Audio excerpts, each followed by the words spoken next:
Hello, everyone. Welcome back to the Yossi Schmidt Show. Today we have Chad Nedohin on the show. Chad, can you please introduce yourself? Yossi, thank you for having me. Chad Nedohin. Most people who know of me through the podcasting world would know me from the show DWAC Live. I am most commonly associated with the stock that has the ticker DWAC, and it is Digital World Acquisition Corporation, which is the SPAC that is merging with Trump Media and Technology Group, TMTG, the parent company of Truth Social. But I'm not just a podcaster and an activist shareholder. I'm also a Christian. I am a father and a husband. I'm also an engineer. I run a little engineering firm, just by myself, doing my thing, and that's about it. That's kind of me in a nutshell. But yeah, so DWAC is kind of my thing, and I'm assuming that's what we're here to talk about today. Yes, we're here to talk about the fact that DWAC is being stalled by the SEC. The SEC, as I've come to understand, is claiming. Why don't you explain what the SEC is claiming? Sure. So I'll give you a little bit of backstory here. For anybody who's seen the public letter we're putting out on Truth Social and other platforms through our website, dwacdsec.com, it gives a full backstory and some reasons why we are fighting. Excuse me, but I'll go through those here right now. So the first one is pretty obvious. So Digital World Acquisition Corporation announced on October 20th of 2021, now where that's going back over a year. We're into a new digit year already, which is kind of scary, that they were going to merge with Trump Media and Technology Group. And so the stock shot to the moon. I mean, once from $10 to $175, and people bought in, and I had $100 sitting in my trading account, and I was like, hey, Trump's doing something. This is cool. And I immediately bought one share at like $90. Okay. Then I started getting in more and more because I believed in the cause and I believed in the product, and it was great. But shortly thereafter, Senator Elizabeth Warren starts screaming about some improprieties in the business dealings prior to the merger announcement. And as it turns out, she and another person who was involved in DWAC claim that there were way too much communication prior to the merger announcement. Now, today, a year and a half later, we have had filings from DWAC claiming that there was no such communications. And the more research we do, the more we start to find out that there were pretty much no communications, in fact, less than normal. So after that, there were investigations opened and enforcement's been blocking the merger. And here's a little bit of the timeline. So May 16th of 2022, the DWAC filed the S4, which is the business combination document, and the SEC typically has 30 days to respond to that, by law, 30 days, so that you can move forward. They would give you a commented version. You would file a final version with a date for a vote, for a merger, agreement vote by the shareholders, and you'd move forward. It's now like well into like the 250-ish day mark, and we've got nothing back from them. They're just sitting on it. They're doing nothing. A couple days later, on May 27th of 2022, they filed their S1 general registration. And in September of last year, the Digital World lawyers went and met with the SEC and presented all the evidence showing that there was no communication. But here we are today, the SDNY sitting on some investigation. Grand jury is open, but it's been open for like a year and nothing's going. That's absolutely absurd for a small disclosure case, which with very limited evidence and very limited accusations. Now, what's interesting is that in this case, there's still actually no precedent where the SEC's blocked a merger for disclosure violations, if there were any. What's even more interesting is that so they haven't blocked, they can't block it, but they're doing it anyway. But the the biggest complaint from our side is that by law, corporate finance and enforcement are two separate divisions of the SEC. Corporate finance and enforcement are not allowed to work together. They're not even allowed to communicate. But when corporate finance is pressured as to why they aren't moving the merger forward, they say, oh, because of enforcement. But that's not allowed. That's against the law. They can't do that. And so we make that argument that they are literally breaking the law to hold this merger back in multiple ways. And then we move forward, on top of which that the chairman of the SEC, Gary Gensler, was Hillary Clinton's chief finance officer during her campaign, which is a complete conflict of interest. Furthermore, the individual who is in charge of this enforcement investigation, Melissa Hodgman Strzok, as Trump says, is Peter Strzok's wife. Trump fired Peter Strzok for abuse of power and all kinds of derelict duty in the FBI, and now here his wife is investigating him. That's completely unethical and completely wrong. She should be recusing herself from this investigation and removing herself from it, but she's not. And so we are in this position where there's multiple illegal and unethical activities going on inside the SEC. They are completely criminal, and they will not, and that they seem to believe they're above the law. The last thing is that there are 500,000 shareholders of DWAC, or there was back when we were doing the vote. It could have fluctuated some, but you get the general idea. Near 500,000 shareholders, almost all entirely conservative and Trump voters. And so there is this oppression, this flat out censorship and abuse and weaponization of the SEC towards conservative shareholders, Trump voters. And what's even worse is that the SEC's charter is very clear. They are there to protect shareholders. And the only people they've hurt in this entire agreement is shareholders. And the only people they've protected are non-shareholders. That's literally what they've been up to. So we are in this place right now where the group has now moved from just a group that's about the stock, we're all bullish on the stock, not financial advice type people on Reddit, to an organized activist group of shareholders because we are being wronged by the SEC.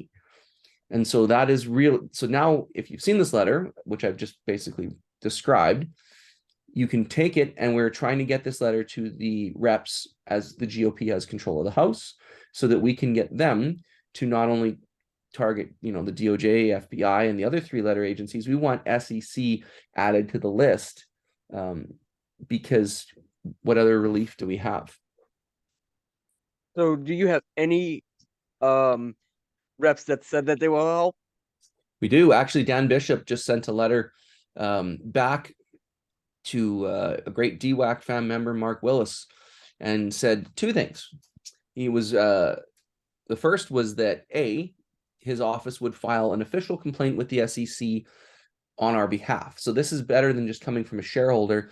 This is a congressman who now is involved in these investigations and House oversight, saying, we're watching you and this is wrong. You have to do something. This is carries some weight. The second thing is that he says he's going to take our letter and our information and our claims to his groups in Washington, D.C. within the legislative process and start working on a solution there. We've also, I know that some people have heard back from Scott Perry, and I know that other DWAC shareholders have had contact with their rep, who've also said they would like to move it forward.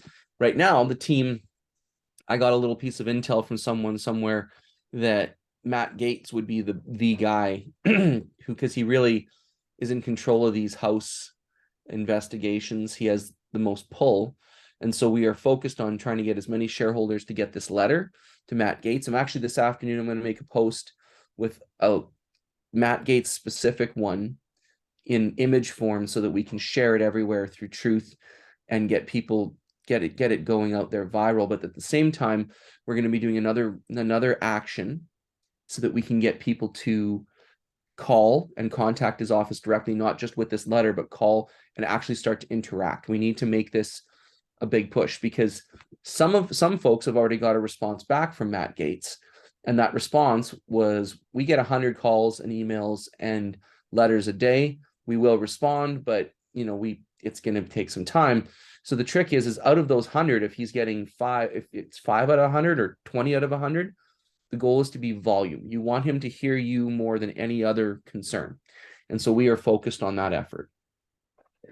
Well, Matt Gaetz definitely seems like the right guy. From everything I've seen in the news, he definitely seems like the right guy, and he definitely, from what I see, he would take action. The dude has serious balls. Like he's he, I put out a meme of him in the full gangster, like Trump hat, golden chain, the sunglasses. Why? Because what he did in Congress, standing against McCarthy, was full on legendary mode. That was incredible. Took amazing strength, and honestly, I think Trump should pick him for VP. like he's really hitting it out of the park. I'm legit loving watching Matt Gaetz in particular. I'd Yep. love to get him onto the Yossi Schmidt show. That would be very cool. It's yeah, it'd be nice for him to do some of these shows. Hey, if he takes up the DWAC fight, maybe he'll come and do the show. Maybe I can get him on my Get him show. on your show. That would be good. Yeah, actually, that's not a bad idea. I should probably actually chase him down on that. He did, he's been doing podcasts, so that's good. So he might come on ours, especially again, if he's going to take on the charge, it would be fantastic. Yeah, That would be a great way to make sure he hears the situation directly from you. That would be a great idea. actually, I was thinking about it. It'd actually be really cool to bring him on and have a group of shareholders connected to us via Zoom and let them interact with him on the show via Zoom. That would be actually really fantastic, because it's one thing for a guest to interact with me, but it's better that the guests interact with the guests interact with shareholders, right? Especially given that I'm a Canadian and I am a shareholder in an American security, so I do have rights and afforded to me through that legal process, but I'm not an American citizen, and he does not represent me in my government. My government, of course, the federal government of Canada being a complete disaster, right? But I'm not going to comment. yeah, but yeah, so it'd be wonderful for him, have him on, have a group of people, American shareholders. It's even with this letter, I can put all these posts out, but technically, I mean, I can ask for help, but I'm actually not an American citizen, and these are not my representatives. So this is one of the reasons where it's other Americans in my team who are working on these things directly, because I can't do it. You know what? It's just not as effective, right? It's not as powerful. You know what? You're still doing a hell of a job. I've seen a lot what you've done. You're doing a hell of a job, and kudos. Well, thank Seriously, you. kudos to you. Thank you. I appreciate that. It's funny how a person ends up here, because like you go from having a Reddit sub to a podcast to all of a sudden you're leading an activist shareholder group. And the reality is this. I mean, I don't talk about much about my history and my past on the show because I keep it focused on DWAC, but on someone else's show, I guess I could give you a little. I mean, my entire life, I'm a fighter, right? That's all I do is scrap. I'm a scrappy guy. Some of my background growing up was not the funnest, right?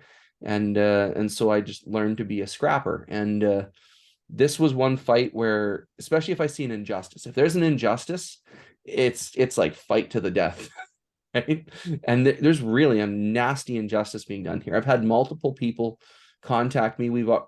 I know of for sure directly 2 people who've lost their homes because they invested in DWAC. Now, yes, going in too deep and not having a smart investment strategy is really, really not good. But if somebody bet on a stock that legitimately was terrible and they lost everything, I could understand that. But watching the SEC block this over a lie and watching people suffer for it is absolutely heart-wrenching to me. And I can't stand by and do it. I just can't. And so it actually, nobody sees this off screen, but like my wife and I, my wife's my sounding board, and I get very frustrated. It really, like, some days I'm flat out frustrated and angry with what's going on, and I only let it fuel more motivation to fight harder. And so it really comes down to this. It comes down to when people are pushed, if they have the ability, they should be using it. And the thing that frustrates me the most is when I see people who do have influence, they do have power, they are capable of doing things, and they don't. So this team went and did stuff, and there's the team that's really been the most successful. And I know I really thank you for giving me the kudos. But really, like there's some shareholders out there that are, you don't see it because they're working in behind the scenes, but they're pounding away too. If you see the account, Alec Claunch, he's really been helping me out. He's a good friend of mine, and he's a big part of our team. He's our meme guy. Um, he started the petition that ended up becoming part of the DWAC, the SEC website, right? Donna Herzog, North Star, she built the website and she's been maintaining it, and she's been moderating that forum longer than I have. And there's this big group of people that are working together. And without all of them, I mean, it just wouldn't happen if it wasn't for the whole team. It takes a lot of courage to put your face on camera.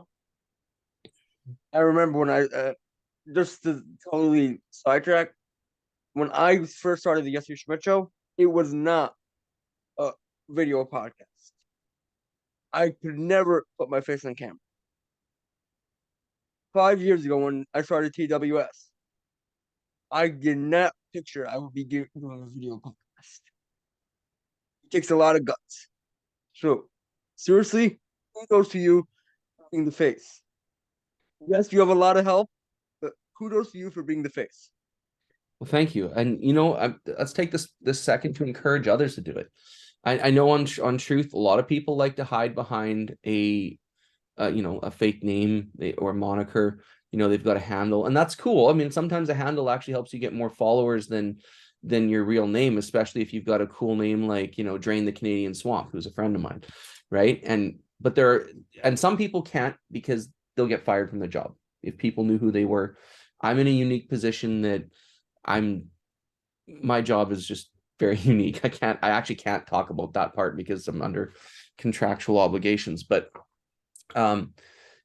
if you're out there, you have no reason that people can't see your real name. Like, be bold. The fight we're getting into, folks, people I'm gonna just flat out sound dramatic. People are dying between the vax, wars, starvation, crime. People are dying. And right now, the world is calling for people to step up and lead, and that takes a real face. I know the Anons have been doing a great job of getting information out, all under, like Pepe Lives Matter, all these monikers from the Q world. But at this point, it's going to take real people to lead these things. And so, if you're watching and you're thinking, hey, should I try start a podcast? Should I try use my real name? Should I try do something? Go for it. Like, do it. Why? Because the world needs you. The world needs a lot of help. They need fighters. Put your face out there. One of the biggest things of PWS and the Yossi Schmidt show is, I like to say, everyone accountable. And you're doing a fine job of holding everyone accountable. You're doing a fine job of getting the research out there. This letter, fine job. Hold them accountable. It's time that politicians know that they work for us, not the other way around. I'm sick and tired of politicians thinking we work for them. We're their subjects. We're not a monarchy. We're not a dictatorship. We don't work for you. We don't belong to you. Stop abusing the system. Stop trying to make Trump go down the drain. Stop trying to abuse people. Stop making people lose their houses and everything. You want to win. Enough is enough. And that's really where it has to get to. So you said we're not a monarchy, and specifically the United States is not, right? It's a constitutional republic. I live up here in Canada that is a constitutional monarchy. And when push comes to shove, technically the Queen could just walk in and take back control. King now, George. I don't consider him a king. He's not. He could just walk back in and take control of the country. Why? Because we don't actually have a country. We've been granted a privilege that they can take away. You guys don't have that. You're a republic. You're pretty much the only place in the world where you've got a true opportunity for freedom. And they don't like that, right? And it would be absurd for us to think that we're all these little silo countries. No, that's physical borders mean nothing to these people, right? And as you know, shown at the southern border, they don't care. The Davos people, those leaders from every country, they are the true like little elite group. They don't care where the borders are. And so their goal is to try and crush everyone. The elites want power and ultimate control of everyone.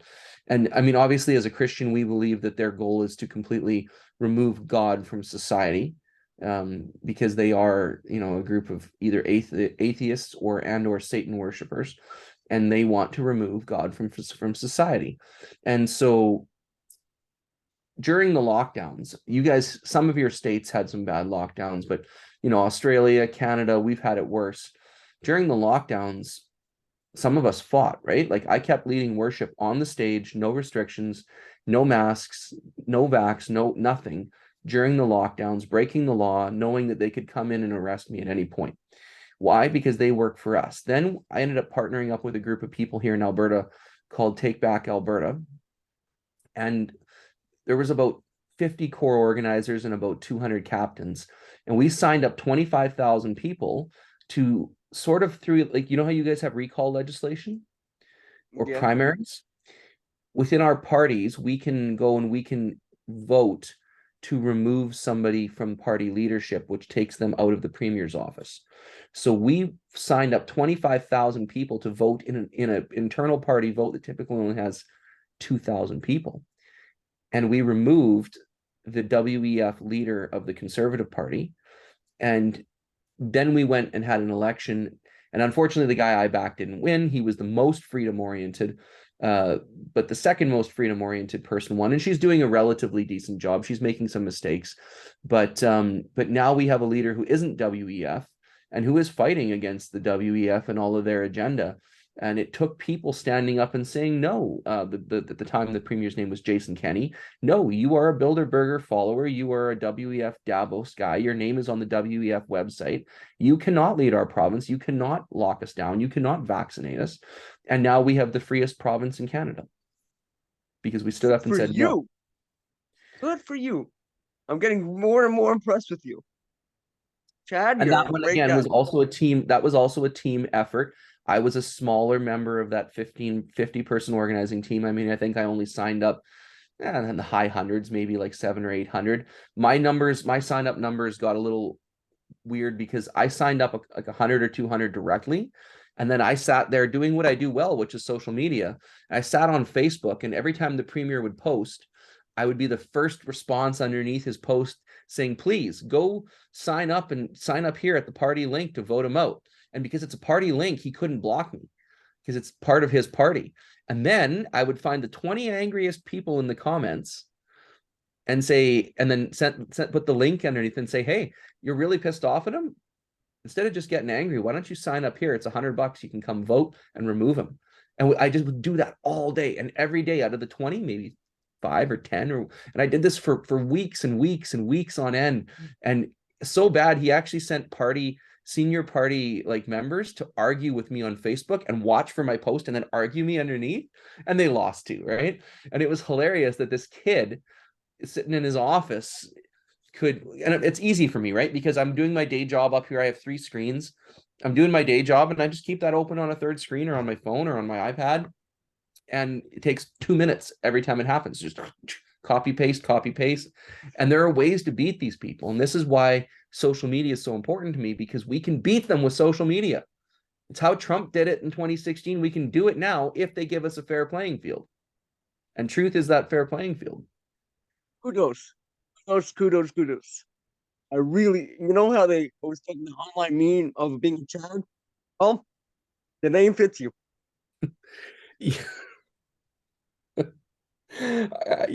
That's not, yeah, I get that a fair amount. I'm literally the meme Chad, and it All right, off I had to say it. I had to say it. off screen it's even worse. Like I have, it's just, yeah. I'm sorry, I had to say it. No, you're not definitely not the first one to label me the meme Chad. I mean, I get people who are like, "Hey, you even have the haircut of the meme Chad," and I'm like, "Ooh, okay, Let's not go there. Just say it. yeah." So anyway, it's Uh, we yeah, we're you know what, I will say this though, it's tiring to fight. There are days when I get up and I'm like, oh, like why do we do this? But you just keep going and eventually you win. When we like I said, when we removed that premier in May, when he stepped down because he couldn't get the votes to stay in, I mean, I think I cried. I was like, because we were fighting at that for almost 8 months, just with no, because you have no progress, right? You don't win until you win. It's the same with DWAC. Until the merger's through, I don't get to see if there's progress. It's not like I can get a call from the execs, because I mean, obviously Patrick and I talk enough so that he can come on the show and whatnot. And like you get a I don't get progress updates. It's not like, okay, you guys' effort is making a 50% difference and we're now at 60% and we're now at 70%. We don't get those updates. All we know is keep going. And at some point you win. And it's really hard because we live in a generation where here's your progress bar, right? Here's how close you are to your software being installed. And you have this you can always check progress. With these types of things, there is no progress. It's all lost until it's won. you know what? All you can do is keep on going. You try and try and try. You gotta win. That's a good saying. You try and try and try. You're going to win. Yeah, so that's Keep going. Keep going. We need to get this DWAC TMTG harder, more press. Start talking about it. We need people to. We need more media outlets to talk about it. People, people that claim to want Truth Social to succeed, and then they on the side they're not letting it succeed because they refuse to talk about it. Start talking about it. I Hold everyone agree. accountable. If you're claiming to want Truth Social to succeed, then actually make sure it succeeds. Talk about it. The point of the media is to hold everyone accountable. The point of the media is to say, to question everything and talk about everything. Don't ignore certain stories because it doesn't fit your narrative. We Yeah, need the media to do their jobs. and that's hard. I mean, I honestly, I'm not good at being unbiased. I'm again, if I'm going to be the Chad out there, I pick a fight and I fight it to the death, right? But there are people whose jobs are to be unbiased reporters, and that's what they do. And their job is to be unbiased. But at this point in time, I really don't see much in unbiased reporting. It pick a side, pick an opinion, and push it, and that's kind of where we're at. So I agree with you. They need to be more accountable, both sides. Obviously, the left being the biggest culprit of it, but again, we ever up until what 5-6 years ago, everybody was like Fox News is conservative, and then you find out not so much. And then you see Sean Hannity. I'm sorry, I have to throw Sean Hannity under the Good. bus. I am no big fan of Sean's. Neither am I. We Sean, call him you pissed us off. we call him Sean Vanity for a reason. Um, it's crazy though, because like I go back to my younger years when I was in college, in university, right, taking engineering school, and I remember my first year of university, sitting in the student union building watching the Twin Towers fall on TV. And I remember my brother going off to fight in Afghanistan. Like I remember all these things, and at the time we were all like, "Yeah, conservatives." This is, and now we find out later that we were lied to all these years, including by people like Sean Hannity. Sorry, No, no, no, kid. No, no, no. Sean Vanity. and so I remember specifically there was Sean Hannity and what's his name, Billy Ray Cyrus did this like worship music Christian tour. And I remember seeing videos from it. It was super cringy. It was terrible. And now we find out that those people are all deep state. They're all completely corrupted. They're pushing lies. They don't care about election integrity, and it's sad that even 5 or 10 years ago, like even 10 years ago, was I awake by then? I was starting to wake up, but we weren't awake, right? We all thought that these were our heroes, and then you find out that they're not so much. I mean, Canadian Prime Minister Stephen Harper, the conservative before Justin Trudeau, he was arguably one of our best prime ministers, or so we thought. We find out afterwards him and Paul Ryan are super good buddies, and he's in with all of them. He's also WEF and Davos, and we find out that all these people we thought were amazing leaders that we fought for, we campaigned for, we donated to, we all not great. So this is where the media, like you said, we hold them accountable because it was their job to expose this, and they didn't. Then they knew, but they didn't. And that is why I do the TWS nightly news. And I verify news, no matter if it's pro-Trump, anti-Trump, no matter if it's Republican or Democrat. I verify news. Daily news roundup every day because we need more of that. Just because I do it doesn't mean others shouldn't do it too. We all need to do it. Hold the media accountable. So you want to. So here, this is actually really an interesting thought, and it applies to news, churches, businesses, capitalism versus communism. When you have single large organizations, they will inevitably become corrupt, right? And seek power. And so in a communist country, there is no room for individual companies to create a marketplace which has demand, which becomes innovative and grows and ultimately builds a better country, right? Obviously, there's some restrictions on capitalism because you can't have completely free market because people will abuse it. But at the same time, it is the most successful business model. And it's actually, as a Christian, it's a biblical business model as well, right? Everything in the Bible, both Old and New Testament, are capitalist societies. There was one exception where after the Christian church formed in the early days, everyone sold all their stuff and shared all their money, but it was willingly. It was not you shall give me 60% of your paycheck and we will distribute it equally among the people. That doesn't work. News is the same way, right? You get a couple large organizations, they can get paid off and they no longer become effective. Churches are the same way.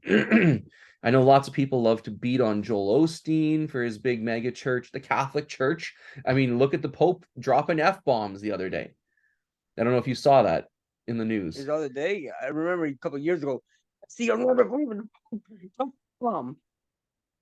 And so how the devil works in general is that, and this is not how God works. The devil creates large organizations or lets people create them, then he corrupts the leader, and the leader corrupts everybody underneath. It works in media, it works in government, it works in business. And so in a truly free enterprise-based society, you start a show, I start a show, Redacted News starts a show, Gateway Pundit starts a show, Right Side Broadcasting starts a show, and the truth will win out, right? Truth and innovation will win out.